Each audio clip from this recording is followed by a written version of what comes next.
In this video, I'll show you how to update your Brave browser and make sure you're using the latest version. First, open Brave on your computer.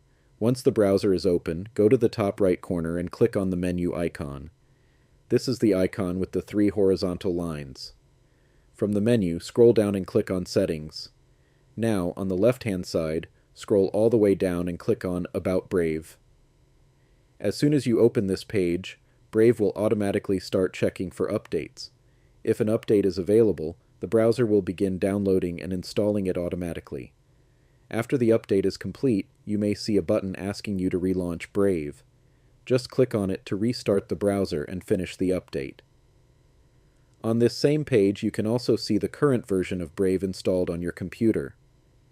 This is useful if you want to compare your version with the latest version available. So if Brave says your browser is up to date, that means you're already running the latest version. And that's how you manually update Brave browser on Windows laptop.